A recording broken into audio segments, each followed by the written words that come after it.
Boa noite a todos. É com muita alegria, mais uma vez, que a gente está aqui, hoje comemorando o meu aniversário. Olha que coisa linda. Agradeço a todos que estão aqui comigo e todos que vão assistir a gente mais tarde, né? E continuamos no nosso capítulo 10 de Mateus, capítulo lindíssimo, né? Quantas reflexões, né, gente? Quantas reflexões. Mas antes da gente começar hoje, o meu presente de aniversário vem da Soninha, com a prece dela. Por favor, Soninha, querida. Ok. Querido Pai Celestial, querido Mestre Jesus, queridos irmãos espirituais, benfeitores, que nos acompanham nesses estudos tão maravilhosos, agradecemos por mais essa oportunidade de estarmos aqui juntos para esses estudos, para essas reflexões e aprendizados. E queremos pedir de uma forma especial uma bênção para a nossa querida Valdete, pelo seu aniversário, que esse seja o início de um novo ciclo cheio de alegrias, de saúde, de paz, de amor, prosperidade e muita serenidade, equilíbrio e evolução espiritual. Que ela possa receber de volta para ela tantas coisas boas que ela oferece a todos nós que a conhecemos. Que essa pessoa especial, que a Valdete, possa estar cada dia mais feliz e mais realizada em todos os sentidos. Então, que possamos nesse instante estar mais uma vez de mente e coração abertos para todos os aprendizados desta noite. Que assim seja, graças a Deus. Graças a Deus, e muito obrigada por essa prece tão linda. Obrigado mesmo. Imagina. Peraí, gente. Tá aqui. Era só um instantinho aqui. Não sei se eu mereço tudo isso, mas agradeço. Com certeza.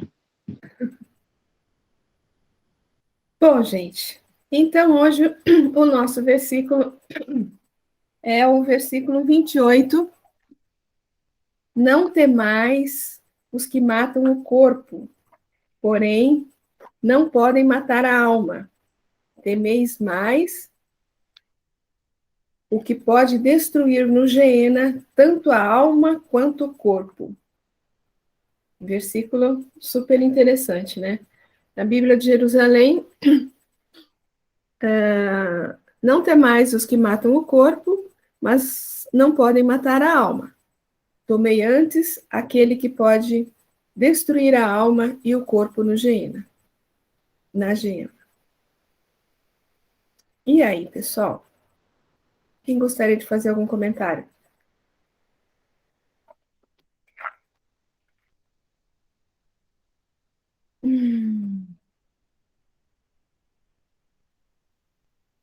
Nós temos aí o que mata o corpo, o que não mata a alma, e o que pode destruir tanto a alma quanto o corpo. O que seria?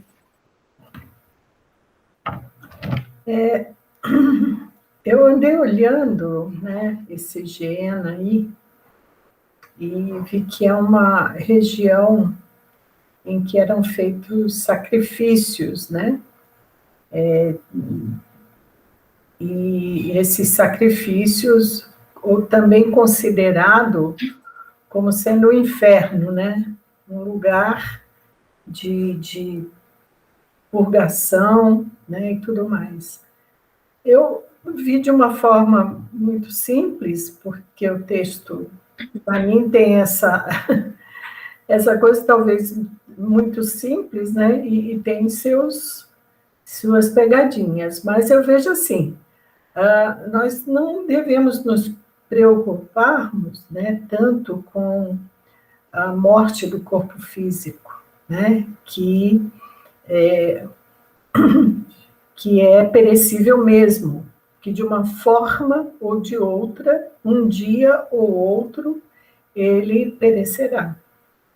Mas devemos nos preocupar com aqueles que atacam, ou aquilo que possa vir atacar a nossa alma, né? O nosso espírito eterno, porque através mesmo da morte, nós poderemos sofrer, né, essas perseguições e ser, vamos dizer assim, não a morte como o conceito que temos, mas dificuldades espirituais profundas que podem nos levar, né, que nem o Missionários da Luz, que a gente viu o estudo hoje, há 30, 40, sei lá quantos séculos de paralisação espiritual, né?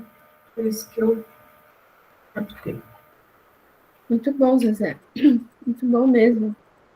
Na verdade, é isso que eu entendi também, né? Porque o que mata o corpo, porém não mata a alma, é óbvio que a gente tem a noção da imortalidade da alma, não é? Então, vamos prosseguir na nossa jornada. Agora, o que pode nos destruir realmente são as nossas mazelas, né? O que pode destruir a nossa alma.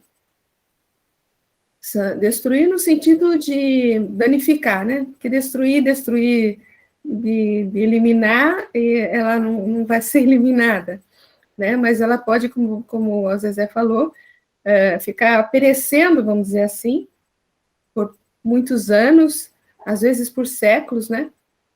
Tem a história lá do Gregório, né? Do Libertação, que ficou quanto tempo, né?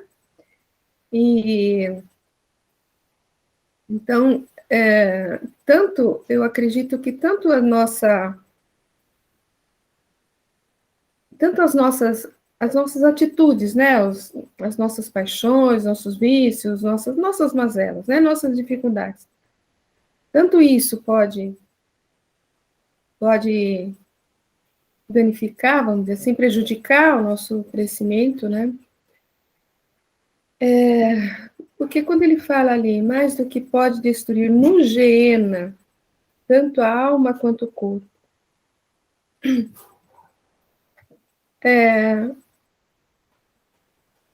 quando você fala em vícios, por exemplo, né? Vícios, uma droga, né? Ou até os despropérios que a gente faz aqui na nossa vida e que os abusos, né, materiais das paixões que danificam o nosso corpo mesmo, né? Que danificam o nosso corpo. Agora, também, como a gente pensa no Geena, como você falou, né? Era um local que era usado para sacrifícios, até de crianças, né? De virgens, né? Que depois foi utilizado como... era um local onde as crianças que não eram aceitas, os bebês mesmo, né? Que eram indesejáveis, eram abandonados nesses locais, né? Nesse local aí. E então, eu acredito assim, não sei como eu dizer direito, mas eu acredito que você manter o contato, vamos dizer, com aquilo que pode destruir a sua alma e seu corpo, pode acabar, vamos dizer assim, uma pessoa que vai para o mundo espiritual com um sentimento muito forte de vingança, vamos dizer, por exemplo, né, com o que lhe aconteceu aqui, não é isso? Então, não pela atitude dela, mas por atitude de terceiros. Então, esse Geena, para mim, também pode ter esse sentido dessa atitude de terceiros, né? Que também pode, de alguma forma, se a gente não for vigilante, fazer nascer na gente um sentimento aí de vingança, por exemplo, de ódio, né? De uma mágoa muito forte. É mais ou menos isso que eu consegui perceber também. Eu vi que era uma espécie de um valias, né? Em que eu vi uma foto, né? Que é uma espécie de um vale muito grande assim, e tinha, né, as profundezas daquele vale assim, né? Isso que você está falando é uma coisa certa mesmo, porque esses espíritos, por exemplo, que foram sacrificados, né, como é colocado o exemplo, né, em que estado espiritual, né, ele perdeu o corpo, e em que estado espiritual não chega do lado de lá, né? Então, realmente, vamos dizer assim, nós podemos ser atingidos na nossa alma e isso virá um inferno realmente para nós, né? Se nós dermos sintonia, né? Porque é esse o matar, né? É atingir o nosso espírito, nos marcar espiritualmente de forma que a gente queira se vingar, não perdoe e carregue aquela mágoa, né? Aquele ressentimento que não te deixa abrir os olhos, né? E aí é esse o perigo, né? Porque não é só do sacrifício do corpo, mas do espírito eterno. No nosso lar, eu acho que tem uma passagem, eu acho que é no livro Nosso Lar mesmo, que chega um momento em que acho que são um dos seguranças, dos guardas, né, que guardam a entrada das muralhas, chama, eu não lembro exatamente agora o nome do personagem, né? Mas o fato é que André Luiz acompanha essa pessoa, que era um dos orientadores do André, e que tem uma senhora lá fora pedindo ajuda, medicando, né, e de forma humilde, pedindo para ser amparada, para ser assistida. Né? Só que quando chega uma das pessoas, esse orientador do André, um dos orientadores do André Luiz, que já tem um olhar mais apurado para toda a situação, percebe que, na verdade, era o que ele chamou de, se eu não me engano, bruxa. Eu não lembro a terminologia correta, eu não vou falar para não ser injusto. Mas ele percebeu nela diversos pontos, né? Diversos pontos, demarcando todo o seu perispírito. Ali era a representação de cada filho, de cada bebê que ela tinha abortado, né? Então, nesse caso, ela perdeu o corpo, né? E perdeu, entre aspas, né? Perdeu a alma, perdeu o espírito, né? O perispírito dela estava demarcado por por todos os erros que ela cometeu, né? E não adianta a gente tentar demonstrar uma coisa que não vai na alma, né?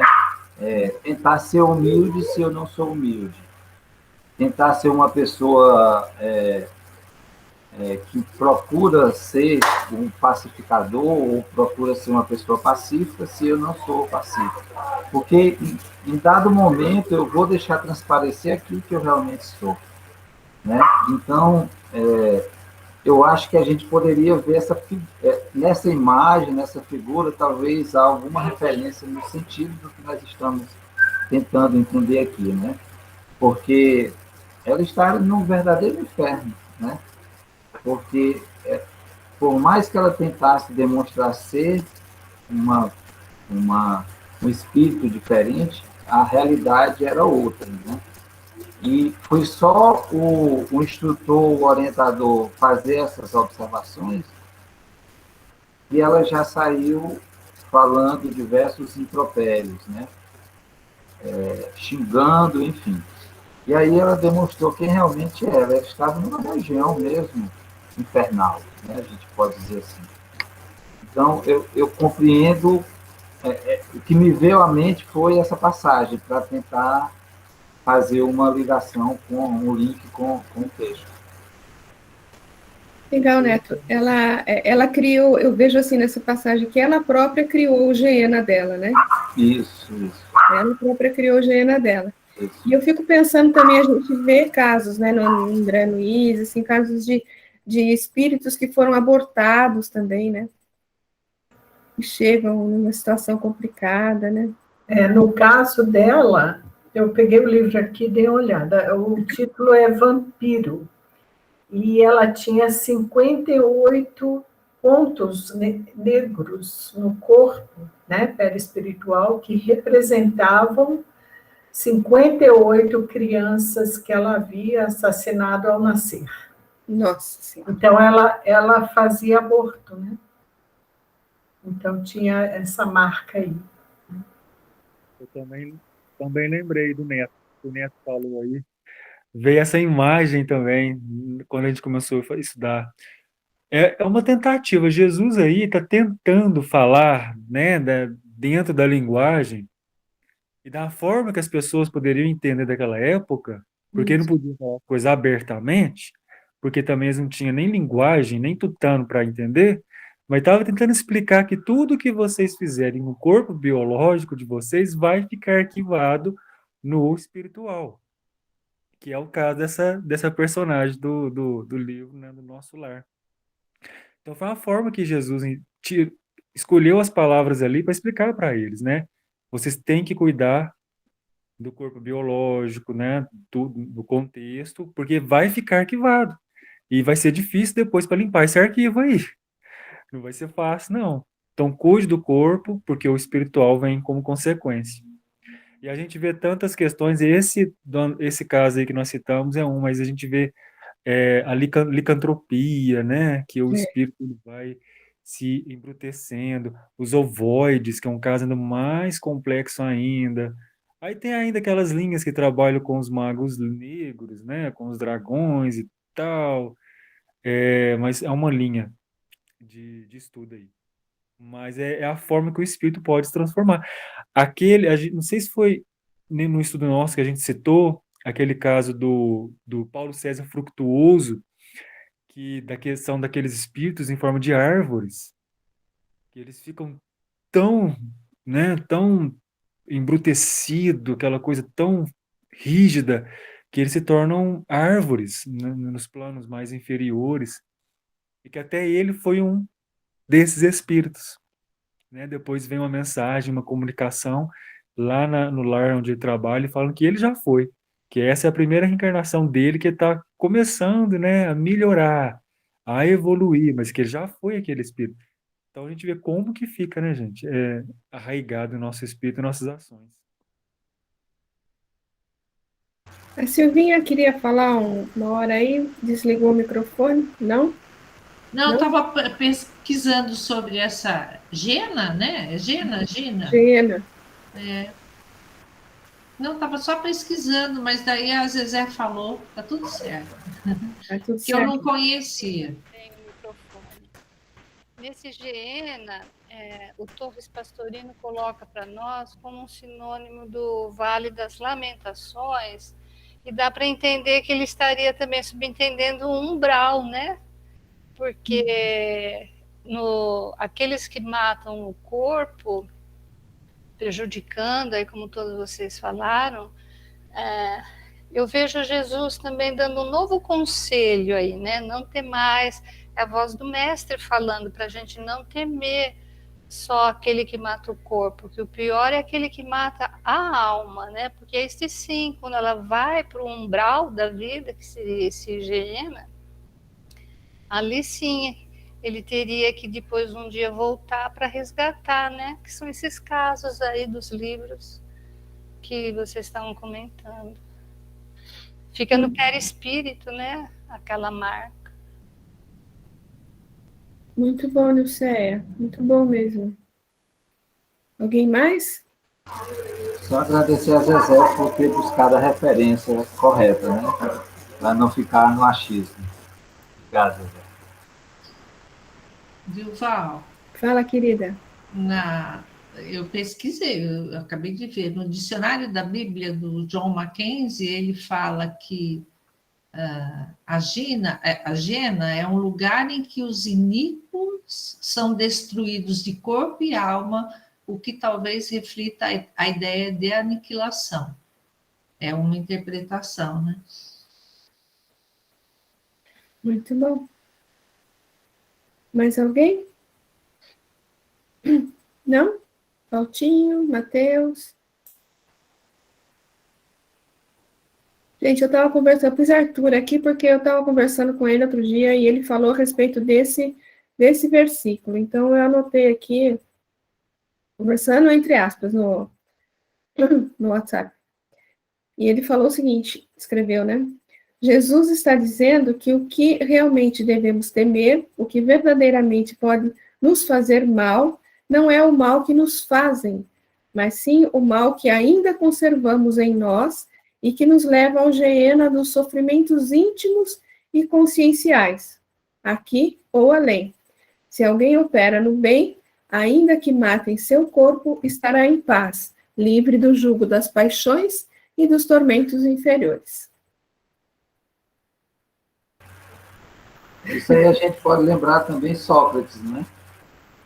A história de Sócrates, que ele ia ser morto, o corpo ia ser morto, né, por meio da cicuta, do veneno, mas ele estava tão consciente da imortalidade que quando a mulher faz, a esposa dele faz o apelo, dizendo, mas Sócrates, vão te matar de forma injusta, né?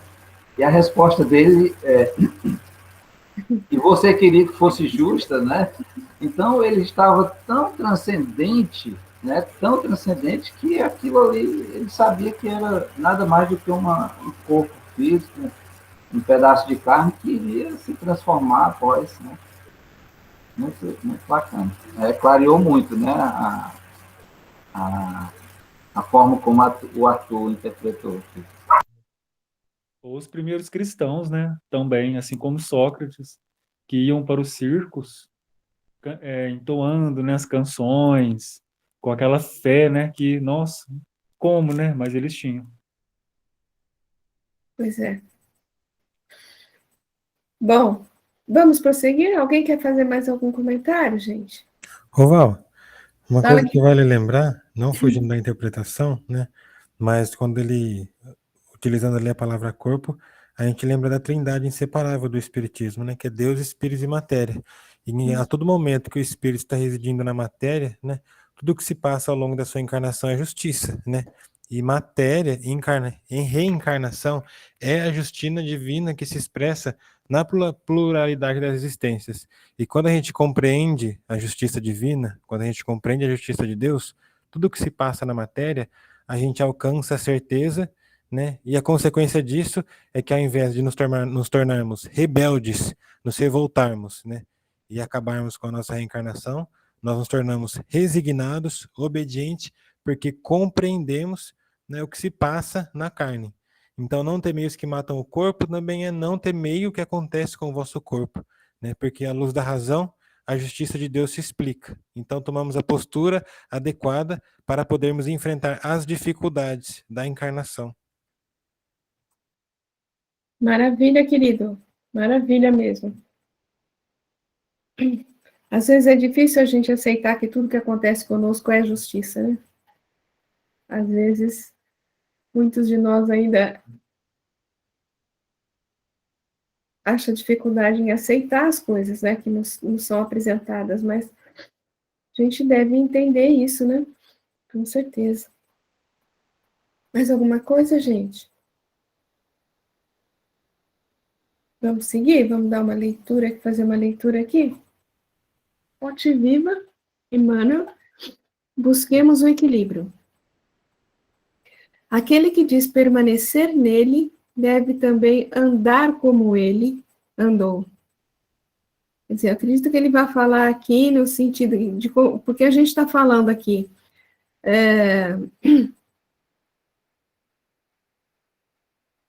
o mal, falando do mal que ainda conservamos em nós, né? Não é isso? Eu acredito que é isso que ele vai comentar aqui, né? Vai explorar aqui, né? Embora devas caminhar sem medo, não te... Acho que é canses, né? Não te canses. É cases mesmo, de casar. Ah, é? Não te cases à imprudência a pretexto de cultivar desassombro. Ah, tá. Desculpa, nossa, verdade. Se nos devotamos ao Evangelho, procuremos agir segundo os padrões do Divino Mestre, que nunca apresentam lugar à temeridade. Jesus salienta o imperativo da edificação do reino de Deus, mas não sacrifica os interesses dos outros em obras precipitadas. Aconselha a sinceridade do sim, sim, não, não, enquanto não se confia à rudeza contundente. Destaca as ruínas morais do farisaísmo dogmático, todavia rende culto à lei de Moisés.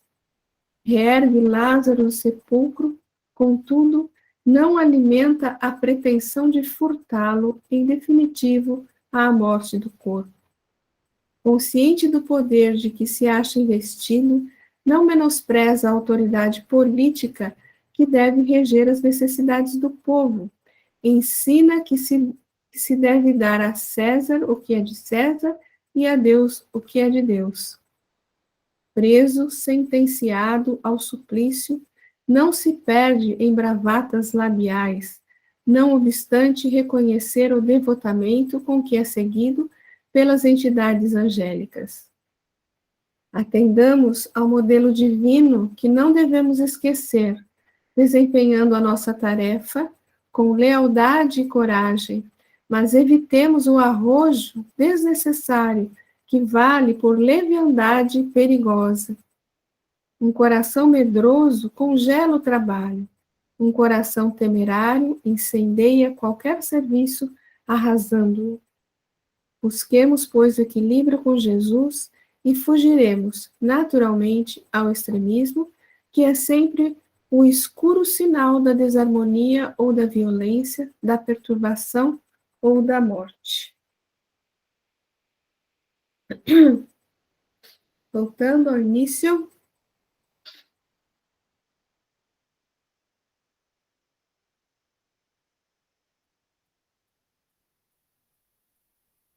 E aí, gente? Eu acho que nesse texto ele fala sempre do grande desafio que é o caminho do meio, né?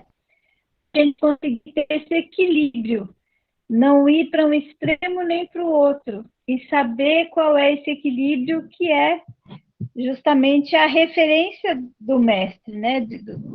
Do que ele nos ensina como caminho correto a seguir. E eu acho que esse é o grande desafio para a nossa vida em geral, né? A gente conseguir não ir para nenhum extremo, nem para um lado nem para o outro, porque os extremos são sempre complicados, né? É sempre um exagero em alguma coisa. Então, eu entendi nesse caminho, que é a questão de ter a rigidez de fazer o que é certo, mas não ir para o extremo. Encontrar esse caminho do meio, do equilíbrio.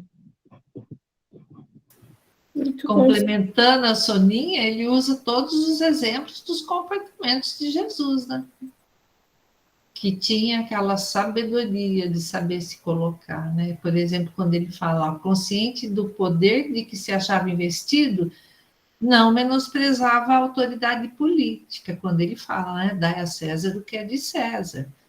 Então, usava sempre todos os outros parágrafos relacionados a isso, né? Os exemplos que Jesus mostrou de uma sensatez, né? Com certeza.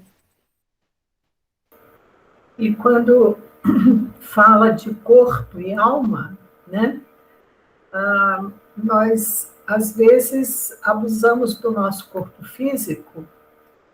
E hoje mesmo, né, a gente estudou lá o capítulo 12, né? Vimos estudando o capítulo 12 dos Missionários da Luz, que fala naquela escolha do espírito, né? Vai fazer do corpo, né?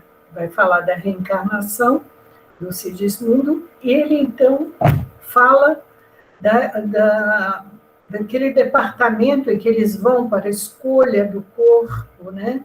Onde tem os moldes, onde tem, são feitos os mapas reencarnatórios da escolha do corpo físico, né? Mostrando a importância que nós devemos dar, né? Assim, a leitura que nós devemos ter, né, do nosso corpo físico diante numa encarnação, porque ele vai falar muito do que a gente precisa vivenciar na escola da vida, né? E devemos valorizar nosso corpo físico por causa dos abusos, entramos como suicidas indiretos, né? Então, porque às vezes a pessoa fala assim, não, exagera nas atividades e acaba prejudicando o corpo físico, então não está em equilíbrio, precisa chegar no ponto, saber dizer sim e saber dizer não, né? Saber dizer sim é fácil, agora saber dizer não é difícil pra caramba. Então, a gente sempre se perde por aí, né? Então, esse equilíbrio da caminhada, da jornada, né? Que nem a Soninha falou, em tudo, tudo, tudo. O Flávio, esse meu amigo que está no plano espiritual, foi um grande médium, ele falava assim, porque às vezes na rigidez a gente fala, não, isso aqui é pau, é pedra, ele fala assim, tem que ter muito cuidado com isso, porque na matemática divina, às vezes 2 e 2 são 5. Tem que dizer. A contabilidade divina a gente nunca entende direitinho, né? A gente nunca sabe, né? A gente não sabe quais os parâmetros que ele utiliza, né? A gente não conhece os parâmetros. Mas uma coisa é certa, a gente sabe que a gente recebe muito mais crédito do que merece. É ou não é? Né? A benevolência divina é tão grande com a gente que a gente erra tanto e a gente sempre tendo bênçãos, oportunidades e coisas boas na nossa vida acontecendo, mesmo quando a gente faz muitas escolhas ruins ou pensamentos ruins, ou seja o que for, a gente tem sempre muito mais créditos que Deus nos dá. A benevolência divina é tão grande que a gente recebe muito mais do que merece, eu acho. Mas isso é uma grande bênção, né? A gente sempre pode contar com isso. Temos a nossa parte para fazer, mas assim, a gente recebe muito mais, eu não tenho dúvida disso. São as oportunidades, né, que ele nunca nega para a gente, né? Ele sabe que a gente vai cair, que a gente vai escorregar, que a gente vai tropeçar, mas ele vai estar sempre pronto para dar uma nova oportunidade para você tentar de novo, né? Haja vista a reencarnação, né? Senão não existia reencarnação, né? Sempre teremos novas oportunidades, né, gente? Graças a Deus. Graças a Deus. Falar graças a Deus é redundante, mas graças a Deus. Mais alguma coisa aqui, gente? Essa questão do coração ser temerário ou corajoso, esse caminho do meio aí é bem sutil, né? Porque às vezes a pessoa se joga em situações e que é a maior roubada, né? Na verdade, a pessoa está se jogando em perigo. Um exemplo besta, né? Você passar lá na Praça da Sé meia-noite, né? Aí você fala assim, não, eu confio em Deus, tal, tudo bem, mas tem um perigo ali do caramba, né? Você vai passar lá, se puder, evita, né? É meio por aí. Eu lembro sempre da Soninha falando da questão do medo, que tem uma dosagem de medo, acho Importante. que é importante, né? Necessária, né? Mas tem uma outra dosagem que paralisa. Isso. É a diferença do medo que protege para o medo que paralisa. Isso. Fala aí, Soninha, pra gente. Não, é essa questão. O medo que protege, ele te mostra o cuidado que você precisa ter, né? Olha, presta atenção, ó, tem um risco aqui, observa, né? Agora, o medo que paralisa é aquele que faz você, eu imagino que tem a ver também com uma falta de fé, né? E fé em si, fé em Deus, em acreditar que o melhor possa acontecer, a dúvida sobre sua própria capacidade, são medo de sair de uma determinada situação, às vezes uma zona de conforto. Todas essas são situações que paralisam, é o medo que paralisa, mas sempre por falta de acreditar em si, né, na sua capacidade, e falta de acreditar também na justiça, e que tudo que for o que você precisa para aprender é o que vai surgir na sua vida. Depende da forma como você vai lidar com as situações. Mas é essa questão, o medo que protege, que é o positivo, e o medo que paralisa. Que vai de encontro com aquele comentário do Mateus, né? Que ele falou da questão da justiça, né? Que o que vem para o teu corpo, que vem para a tua vida, é uma questão de justiça divina, né? E a Nilceia vai poder nos ajudar bem nisso, porque tem a questão dos reflexos condicionados que nós temos através do processo educativo familiar, né? Que às vezes nos levam a ter um comportamento de medo, né? Uma mãe super protetora, por exemplo, pode gerar um ser muito inseguro, né? Então, são reflexos que você, às vezes, precisa perceber se tem isso na sua personalidade para você poder vencer. Eu conheço um caso de uma família que a avó tinha medo de tudo ela via perigo, tudo ela via situação de risco. A filha cresceu nesse clima e repassou isso para os filhos. É um negócio impressionante. O reflexo que eles têm de agir sempre com cautela, sempre colocando, analisando, é uma espécie de querer ter o controle de tudo, que nós não temos nenhum, né? Não temos nenhum. Exatamente. É o extremismo que ele diz aqui, né? Na verdade, eu acho assim que as 3 palavras do texto, assim, que resume tudo, é equilíbrio com Jesus, né? Eu acho assim que são as 3 palavras fundamentais: equilíbrio com Jesus.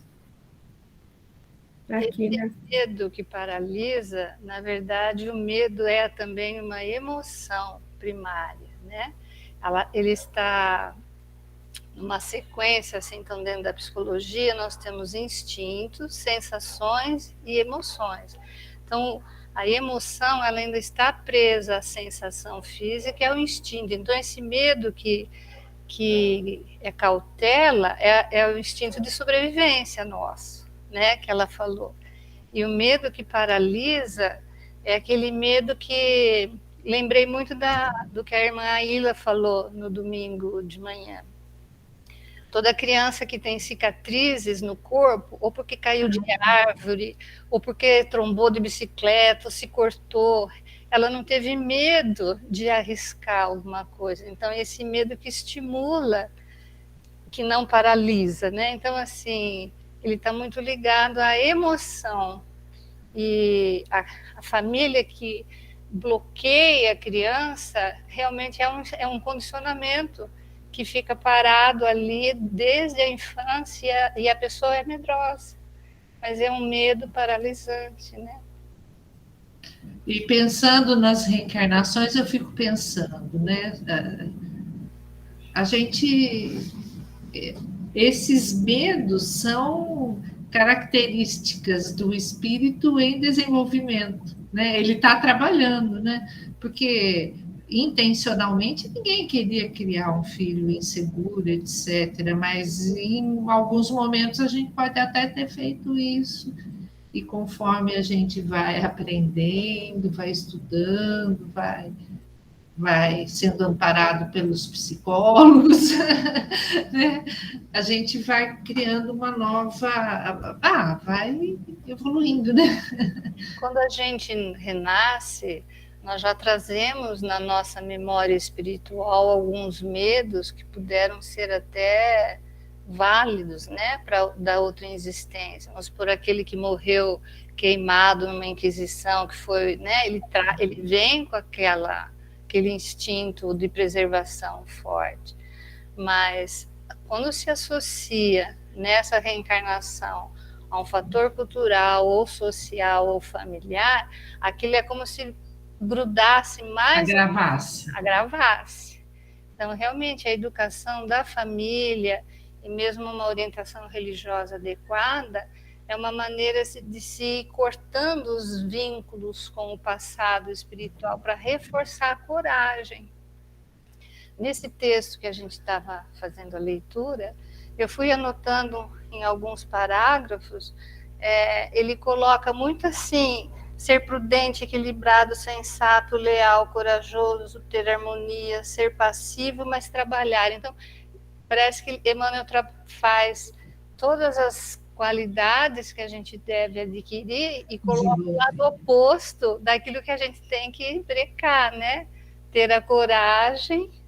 Cada parágrafo ele traz uma virtude para ser trabalhada. Sim. Interessante, para a gente realmente sempre pensar naquilo que a gente está fazendo, né?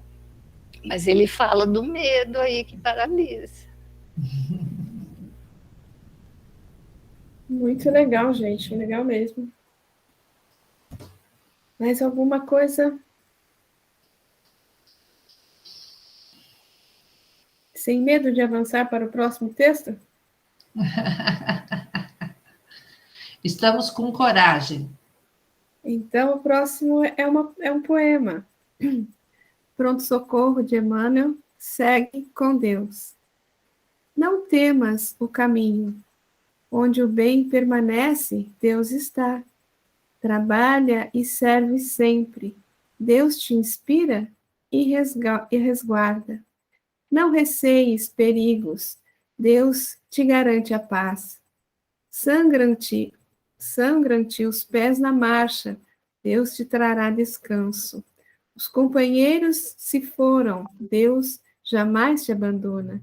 Por nada te amedrontes. Segue e confia em Deus. É um poema de Emmanuel mesmo. Esse é um poema para incentivar a gente, porque ele não teve nenhum entretanto. Porque quando Emmanuel vem já falando aquele entretanto, você já fica arrepiado. Aqui não, ele deu um consolo, um amparo, elevou. Né? Os entretanto vem sempre com puxão de orelha, né? Mas aqui é só consolo mesmo.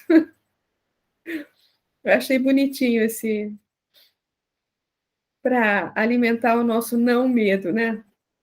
Para não ter mais. Por isso que é pronto socorro, né? Pronto socorro. Pronto socorro. Porque no anterior ele teve um monte de contudo, entretanto, né? Teve vários ali. Mas nesse aqui não, realmente, Silvia, bem observado.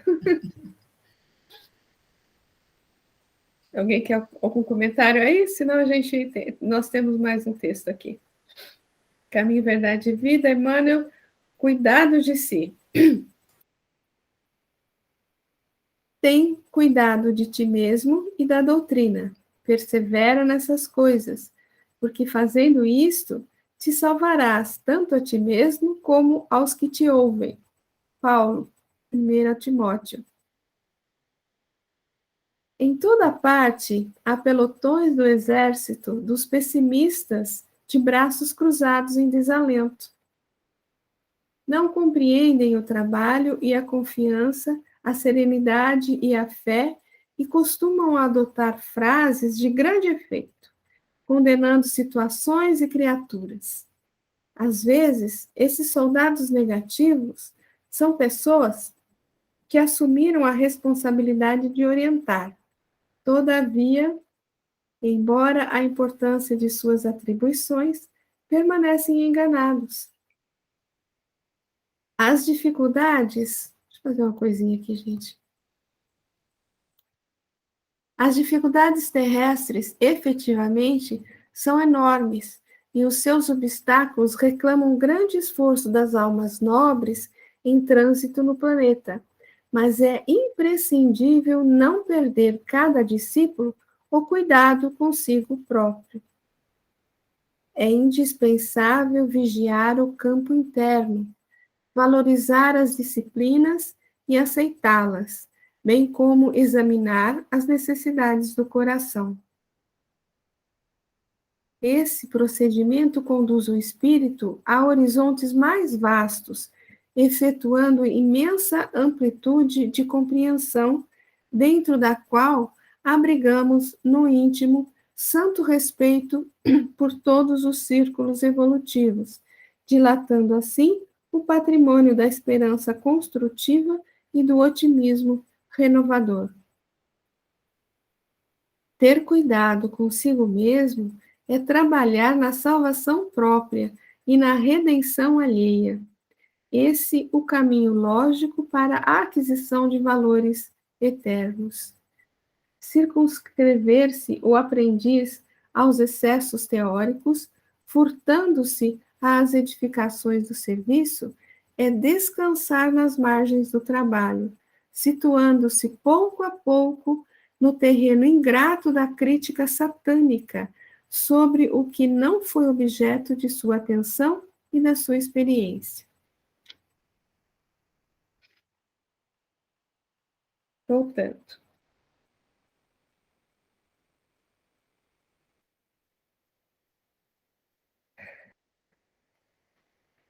Para que a gente tenha cuidado, né, com o corpo e com a alma, né, para que não se destrua o perispírito, como a gente falou no começo, né. Aqui as recomendações de Emmanuel.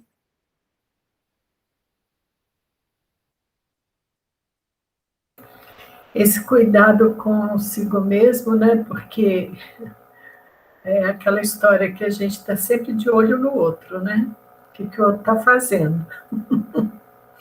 O que o outro está errando, o que o outro está pisando na bola, tal, né? Mas esse cuidado com a gente mesmo, a gente às vezes só olha no espelho para pentear o cabelo, né? As mulheres para fazer maquiagem, etc. Então, é um olhar, né, cuidadoso para nós mesmos, né? Para a gente observar os nossos pontos frágeis, né? Onde a gente tem que realmente ficar de olho. E também ele fala nessa questão dos pessimistas de plantão, né? Que tem mesmo, né? Aquela galera que só vê coisa ruim, coisa errada e tal, papapá. E às vezes você fala assim, mas como? Né? Às vezes situações assim, que você se surpreende, a pessoa falando, mas tem isso, não sei o que. Eu falei, nossa senhora. E às vezes você nem conseguiu observar aquilo e a pessoa sempre bate naquele ponto negativo, né? Das situações, do que está se fazendo, quem está fazendo, que fez errado, que está errado, não sei o quê. E às vezes perde grandes oportunidades de serviço, né? A gente tem que ter cuidado para a gente não ser esse pessimista de plantão, a colocar água fria em certas obras, em certos projetos, em certas situações, na vida alheia, né? E naqueles que estão próximos de nós, e sim usarmos, né, a palavra, que é uma força viva, né, para incentivar, para dar bom ânimo, para conseguir realmente tirar o melhor proveito de todas as situações, né? Não deixa de ser também uma busca de equilíbrio que nós precisamos ter aí, né? Muito bom, Zezé. Você me fez lembrar da historinha do Chico. Eu não sei se eu vou saber contar certinha, mas diz que certa vez chegaram alguns jovens para o Chico, né? E falando assim, muito animados, né? Falando que eles iam sair pelo mundo para divulgar a palavra do Cristo, como fez Paulo, né? Que viajou por todo lugar e divulgou e montou igreja e não sei o quê. Mas um entusiasmo tremendo, bem jovens, né? E o Chico, nossa, que maravilha, façam isso mesmo, e vão em frente, e não sei o quê, e estimulou bastante, né? E tinha alguém junto com ele, com o Chico, eu não me lembro quem era esse personagem que estava com ele, e depois viu que os jovens saíram, né? E o cara falou para o Chico, Chico, não é uma temeridade deixar esses jovens sair por aí, né, para o mundo, sozinhos e né, quantos perigos que eles não podem enfrentar e tal, e falou, e disse que o Chico falou assim, meu amigo, quando um jovem quer trabalhar, coloque a pá na mão dele, vai e deixa ele trabalhar. Então, né, com certeza, não sei o que aconteceu com esses jovens, mas cortar aquele estímulo tão grande, né, de trabalhar, não foi o Chico que fez isso, não. Não foi o Chico. Mas ele, como você falou, ele fala que essencialmente também da disciplina interna, né, da gente trabalhar o campo interior, não é isso? Pode ter cuidado consigo mesmo é trabalhar na salvação própria e na redenção alheia, porque não é só para você, né? A gente tem sempre que pensar no outro também, né? E a gente... Oi, querida. O item 6 aí eu acho que complementa bem. Ele fala bastante sobre essa atenção com o campo interno, valorizar a disciplina, aceitá-la, né? E que isso vai dar uma compreensão maior sobre tudo para a gente ter respeito por todos os círculos evolutivos, porque a gente tem uma tendência de julgar, né? Mesmo aquele que está com a maior dificuldade em relação com tantas quedas, né? Conforme a gente vai se observando, tentando se melhorar, aumenta a nossa compreensão e a nossa aceitação dos outros, independente de como eles estejam. Exatamente. Se eles já alcançaram algum esclarecimento ou não, porque a gente também passou por tudo isso, né? A gente está passando por tudo isso, né? Esse foi o trecho que mais me chamou a atenção lá. O 6º. Esse procedimento conduz o espírito a horizontes mais vastos, efetuando imensa amplitude de compreensão, dentro da qual abrigamos no íntimo santo respeito por todos os círculos evolutivos, dilatando assim o patrimônio da esperança construtiva e do otimismo renovador. Com certeza, querida. O que mais, gente? Esse texto me fez lembrar, logo que eu iniciei a escola espírita, né, que a dirigente falava assim, que todo aquele que adentra uma casa espírita quer ir logo sair trabalhando, fazendo, né?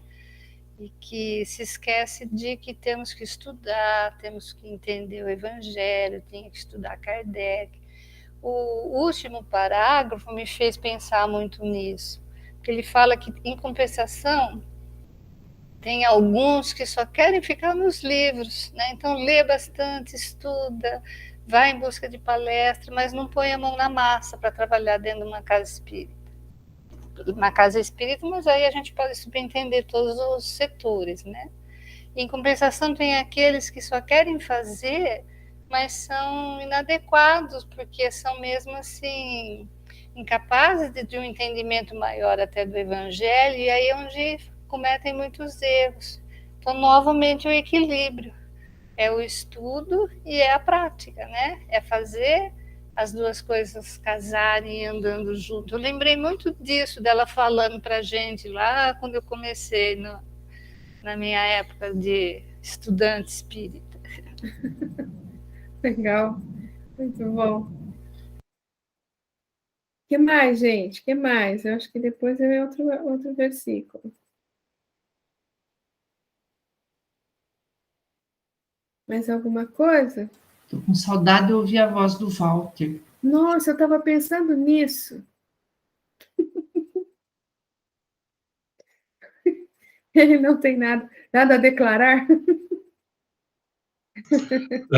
Eu estou gripado e estou com uma dor de garganta tremenda, por isso que eu estou quietinho.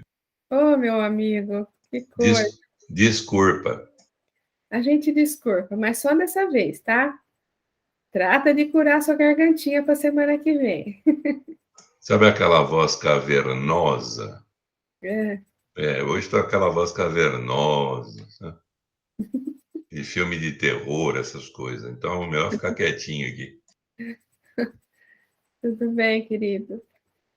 Bom, vamos passar para o outro, gente? Temos meia hora ainda? Vamos dar uma olhadinha no outro? Nossa! Não se vendem 2 pardais por um asse, e nenhum deles cairá sobre a terra sem consentimento de vosso Pai. Todos os cabelos da vossa cabeça estão contados. Portanto, não temais, vós valeis mais do que muitos pardais. E na Bíblia de Jerusalém, não se vendem 2 pardais por um asse, e, no entanto, nenhum deles cai em terra sem o consentimento de vosso Pai. Quanto a vós, até mesmo os vossos cabelos foram todos contados. Não tenhais medo, pois valeis mais do que muitos pardais. E aí, ele estava falando do medo, né? Por que ele vem com essa história de pardal agora? Por que entra o pardal nessa história? Por que entra o pardal nessa história? O pardal é um passarinho que ninguém dá muita bola, porque tem tanto, não é? Que só faz estrago nas plantações. Não é o pardal que estraga tudo? Que quando planta, vai lá, pega toda a semente. Acho que é o pardal, não é? Isso eu não sei, Nilceia, mas o que eu entendo é que assim... Ele detesta pardal. O que eu percebo é assim, ele estava falando da questão do medo, não é isso? A questão do medo. A gente não temer a morte do corpo, né? Mas a gente temer outras coisas. Então, aqui eu entendo que ele fala da providência divina. E fala do valor que nós temos diante do Pai. Porque o pardal, então, não se vendem 2 pardais por um asse. O asse, eu não sei se vocês lembram quando a gente falou da moeda, era a menor moedinha que existia. Era de menor valor, né? E um centavo. Por aí. E quando os animais que eram vendidos no templo, lembra? No átrio ali, eram vendidos animais para serem sacrificados. Então, quem tinha mais dinheiro comprava um carneiro, comprava um bezerro, né? Mas quem não tinha dinheiro comprava 2 pardais por um asse, que era uma moedinha, né? Quando Jesus foi levado para ser circuncidado no templo, Maria levou 2 pardaizinhos, né? Pagou um asse para levar Jesus lá no templo. Então, ele fala assim, se você tem 2 pardais por um asse, ou seja, o pardal realmente, como a Nilceia falou, é um animalzinho que ninguém dá muito valor, né? Nem eles na época davam valor, porque vendiam 2 pela menor moedinha que existia, né? E nenhum deles cai na terra sem o consentimento do nosso Pai. Até os cabelos, que parece a gente tão insignificante, ele tem tudo contado, né? Então, portanto, para que a gente não tenha receio, porque a gente vale muito mais perante Deus do que 2 pardaizinhos. do que muitos pardais, como ele fala aí, né? É esse o entendimento que eu tenho desse trechinho aí. Tudo tem o seu valor perante a obra divina, né? Tudo, tudo, não fica nada. Tudo tem valor. É aquela história, né? Somos todos iguais diante de Deus, mas cada um é um universo diferente. Não é isso? Mas, independente das nossas escolhas, como até falei ontem, né? Independente das nossas escolhas, todos somos amados por Deus, todos somos filhos de Deus, apesar da gente fazer tantas escolhas equivocadas, né? Como a Soninha falou, a gente recebe muito mais do que a gente merece. Do que a gente merece, eu não sei se a gente merece ou não, né? Porque se ele fornece, talvez a gente não mereça, mas a gente precise, né? Talvez não seja uma questão de merecimento, seja uma questão de necessidade, né? As oportunidades vêm por necessidade nossa, não por merecimento nosso, muitas vezes, né? E a gente precisa daquilo para aprender, ou a gente precisa daquilo para crescer um bocadinho mais. Então, é essa a ideia que eu tenho aí. Realmente, que nós temos, somos muito amados por Ele. Tudo que acontece na nossa vida é sob o controle dEle, né? Sob as vistas amorosas de Deus nosso Pai, né? E que a gente não devia ter medo, né? Ter medo, como foi comentado no versículo anterior. A gente continua com medo, mas... Alguém quer comentar alguma coisa? Ô, Val, além da providência, fiquei pensando, é uma questão da justiça divina também, né? Então, assim, quando fala que até os fios do cabelo da gente são contados, né? Nossos fios de cabelo. Então, quem dirá qualquer situação que nos aconteça, né? Tudo está de acordo com a lei divina, né? Em que as coisas não acontecem por um simples acaso, né? É a conjunção de situações que nós atraímos, né? Por sintonias do passado ou do presente, que nos levam àquele determinado local, aquela determinada situação em que nós vamos vivenciar para nosso aprendizado, né? Para aquele aprendizado necessário daquela situação, né? Achar que não, por acaso. Então, ele está mostrando, não há o acaso, né? Nós fazemos escolhas e essas escolhas têm consequências. E vivenciamos hoje as consequências das escolhas que fizemos ontem, vamos vivenciar amanhã as escolhas que estamos fazendo hoje, né? E porque, imagina, um animal pequenino como o pardal, né? Então, numeroso, ele não cai no chão, né? Sem que haja um porquê. Quem dirá qualquer um de nós, qualquer situação que nos aconteça, né?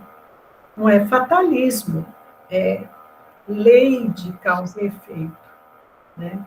E é a justiça divina que funciona através daquilo que nós atraímos para nós mesmos. Com certeza, menininha. Muito bom. É a questão realmente de que somos todos cuidados amorosamente por Ele, né? Todos cuidados amorosamente por Ele. E eu acho que, como você falou, eu acho que quando existe essa temeridade mais forte, é a ausência desse conhecimento, é a ausência da fé mesmo, né? Há pouco tempo, acho que foi na reunião passada, né, que nós falamos sobre a fé, que eu estava falando sobre que eu estava pensando se eu realmente tenho essa fé essa fé tão forte, né? Eu acho que, na verdade, a fé, acredito também que seja uma coisa que a gente vai construindo aos poucos, não é isso? Acho que a gente vai construindo à medida que a gente, à medida do conhecimento também, né? E se você não tem todo esse conhecimento aí que a gente tem, apesar de ser pouco ainda, né? Todo o conhecimento que a gente tem dentro da doutrina espírita, eu acho que a fé é difícil a fé, não é? Eu acho que o conhecimento que a gente adquire com a doutrina espírita, ela nos auxilia muito, né, na construção da nossa fé. Você não acha, Zé? Eu não sei se eu falei aqui, vocês me desculpem se eu estiver repetindo, mas eu vi um pequeno vídeo, uma pequena parte de um vídeo do Haroldo Dutra, que ele fala sobre a fé. E quando ele faz o comentário, ele fala assim, quando nós nos referimos à fé, a gente logo pensa no verbo acreditar, né? Não, tenho fé, eu acredito em Deus. E ele coloca que, na verdade, a fé não é uma questão de acreditar-se, mas é uma questão de confiar-se, né? Nós temos confiança em Deus, porque a quem você dá, em quem você confia? Você confia naquelas pessoas que você tem certeza que não vão pisar na bola com você, que você sabe que te amam, né? Aquelas pessoas que já deram mostra de serem confiáveis, etc. e tal. Então, você conhece e você confia. Aí ele fala, né, que, na verdade, o que nós precisamos é nos aproximarmos de Deus, porque à medida que nós vamos tendo conhecimento de causa, vamos nos aprofundando no entendimento, né, e, claro, que através de Jesus, né, a nossa fé vai galgando, né, passo a passo, degrau a degrau, e se fortalecendo, né? É uma construção, mas na base da confiança, né? Eu achei muito legal isso. Eu acho que eu assisti também esse trecho aí do Haroldo, ele fala até você confia no piloto do avião, por exemplo, que está te levando, não é isso? Você confia, tem diversos momentos, assim, da tua vida que você tem que ter fé em alguém, né? E eu lembro dele ter dado o exemplo do avião. E a gente tem visto também muito, né? Não é que eu tenho fé, que eu acredito, eu sei que é assim, né? Por isso que eu acho também que um pouco de conhecimento nos ajuda a alimentar essa fé, né? Essa confiança, como você falou, de que Deus é Pai, que Ele cuida de nós, e tudo o que nos acontece é para a nossa melhoria, que é para o nosso crescimento, né? Como falou também a Soninha, como falou o Mateus no começo, né? A questão da justiça, como você falou também. Eu também tem uma frase que eu li, eu já não lembro mais onde, e para mim fez muita diferença e eu uso isso para mim, que a fé não é só, como foi dito, acreditar, mas é não duvidar, né? Que é justamente esse confiar, né? O não duvidar, quer dizer, você não põe nem em dúvida que as coisas não possam ser o melhor para você, de alguma forma, né? Por exemplo, mas é aquela coisa de não duvidar de Deus, da bondade de Deus, da justiça divina, e eu acho que isso nos dá uma paz. Pelo menos para mim funciona assim. O fato de não duvidar da justiça divina e da bondade de Deus, do quanto Ele nos dá tantas oportunidades, o quanto Ele fica lá eu costumo pôr isso assim na minha mente. essa visão, né, dele lá torcendo por nós, falando, vai, escolhe certo, faz o que é certo, vai, você é capaz, vai, você pode. Eu vejo Deus assim torcendo por nós o tempo inteiro, né? Pondo fé na gente, porque ele sabe que a gente vai chegar lá, é uma questão de tempo. Mas de nossa parte para Deus é essa questão também de não duvidar.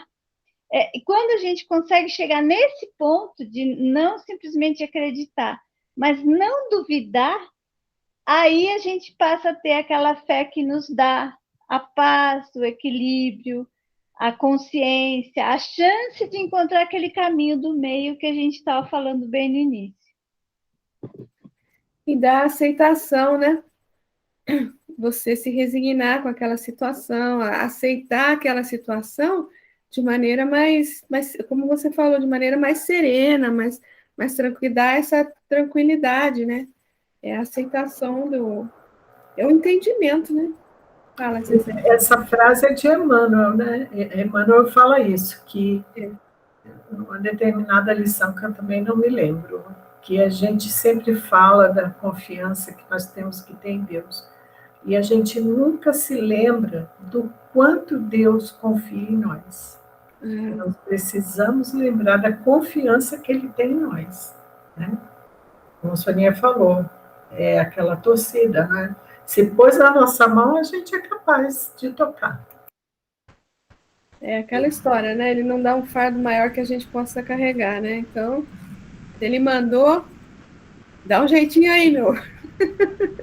Fala, Neto. Ele fala pela boca do poeta, né? Eu acredito na rapaziada que vai em frente e segura o rojão, né? Então, eu ponho fé na fé da moçada. Então, talvez essas palavras que estão postas nas bocas desses poetas, né? Servem para nos dar aquela força, né? Nos regenerar, nos fazer com que a gente entenda que o caminho está aí para todos nós e o sol nasce para todos nós, né? Enfim.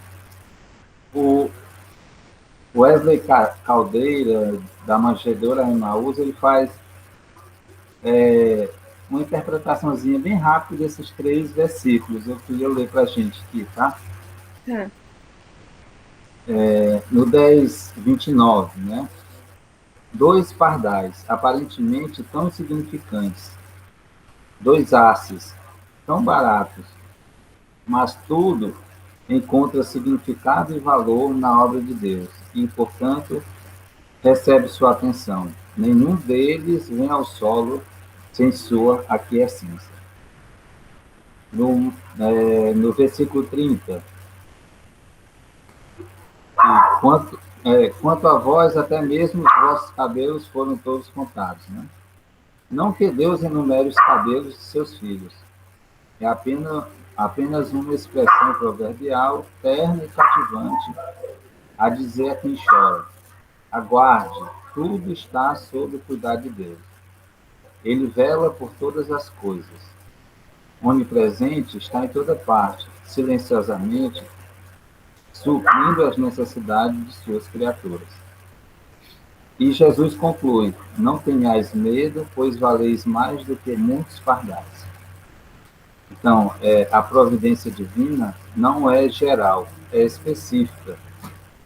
Não é uma única visão sobre todas as criaturas. É uma visão única para cada criatura. Por isso, prover sem assumir as necessidades, a fim de não anular o esforço individual.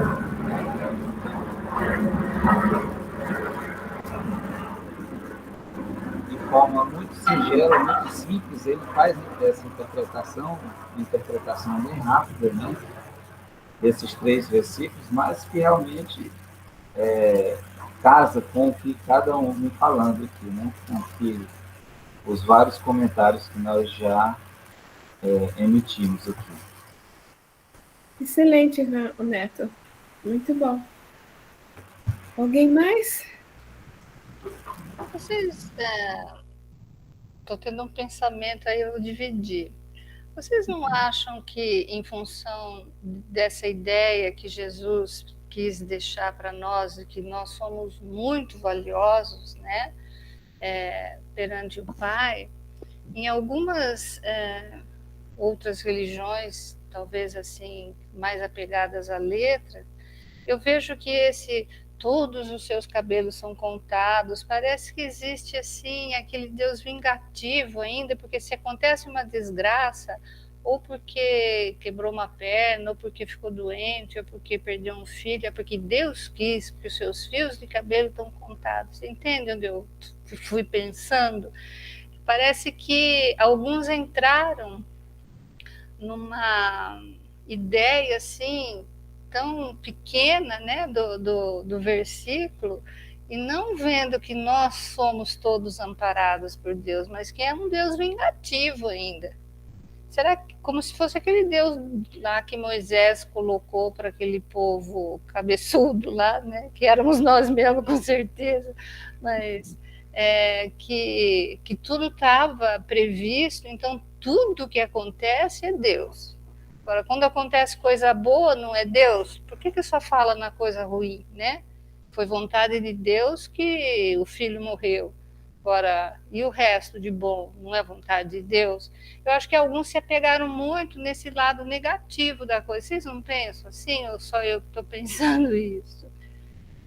Deixa eu ver se eu entendi o que você falou. Você tá dizendo que algumas pessoas podem entender esses versículos como sendo um Deus vingativo, é isso? Que é vontade de Deus, tudo que acontece, inclusive é coisa ruim.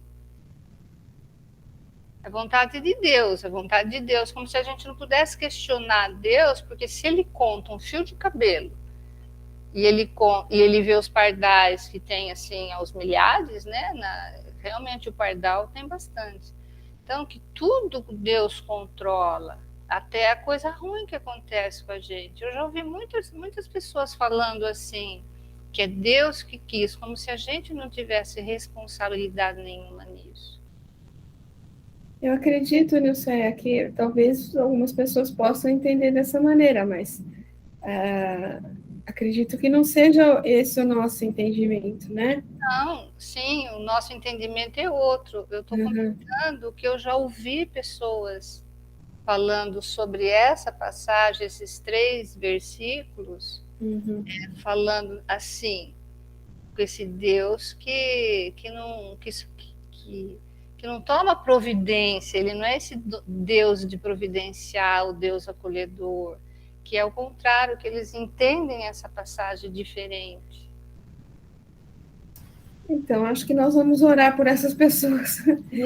Mas eu acho que esse entendimento que a gente procura ter, que a gente tem, com o conhecimento sobre reencarnação, a questão do espiritismo mesmo, né? De que somos espíritos eternos, que a Terra é esse planeta de provas e expiações, que o sofrimento ainda faz parte, né?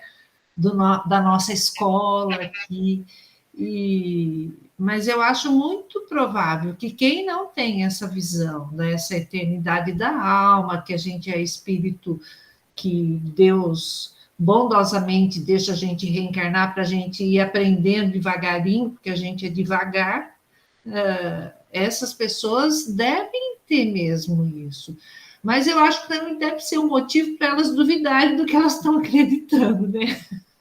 Porque não tem lógica, não é verdade?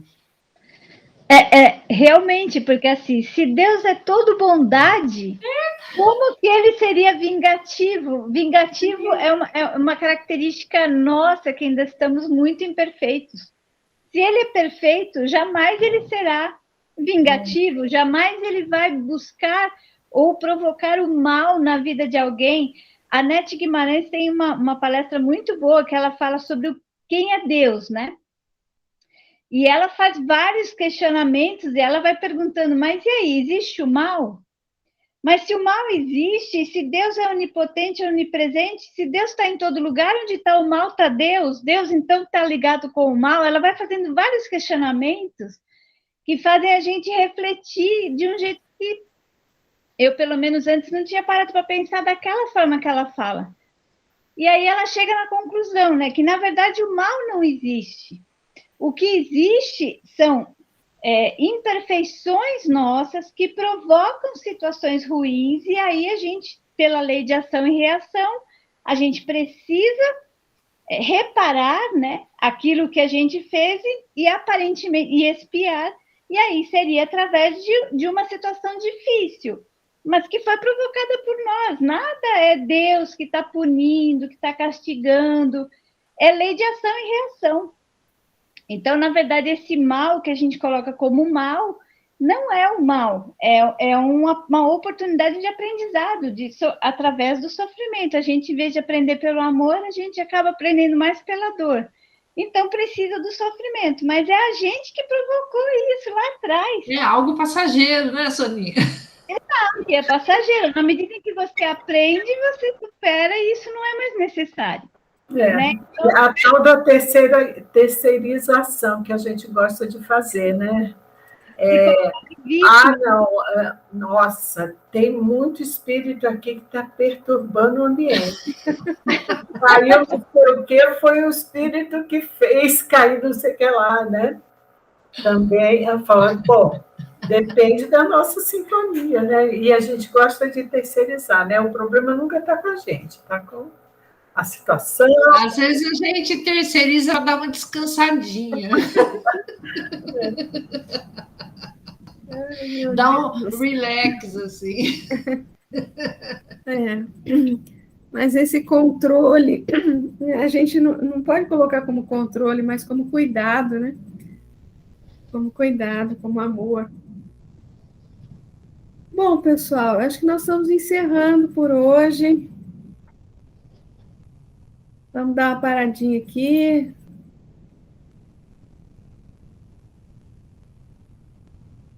Estamos encerrando por hoje. Foi muito bom, como sempre, graças a Deus, né? Quem gostaria de fazer a prece para a gente? Eu pedi para quem ficou mais quietinho. Você quer fazer, Lisete? Faz para a gente? Então vai. Deixa eu só fazer uma pergunta. Semana que vem é feriado, terça. Vai ter normal para gente? Boa pergunta, vocês que sabem. Por mim, tudo bem. Eu, infelizmente, não vou poder ir para Brasília. Não, eu estou perguntando porque por ser feriado... E se a gente encerrasse e depois conversasse sobre isso? Não, tudo Tá bem. bom, fazer isso? Então vamos encerrar. Vamos lá, muito bom. A Lisete vai fazer a prece para a gente, Lisete? Por favor, querida. Então vamos mais uma vez, unindo as nossas auras, os nossos corações, as nossas vibrações, aos nossos mentores individuais, aos mentores desse nosso estudo, que desde as primeiras horas do dia estão nos preparando e preparando esse momento. Vamos agradecer por todos os ensinamentos, por essas reflexões tão importantes para a nossa vida, que a gente saiba colocar em prática no nosso dia a dia, e que a todo momento em que a gente tenha alguma dúvida, que a gente se lembre que tudo isso faz parte da nossa caminhada e está com a gente para o nosso aprendizado. Que a gente não se desiluda, não desanime, muito pelo contrário, que a gente tenha cada vez mais vontade de melhorar e de evoluir. Que assim seja. Graças a Deus. Graças a Deus. Obrigada a todos. Vou interromper aqui.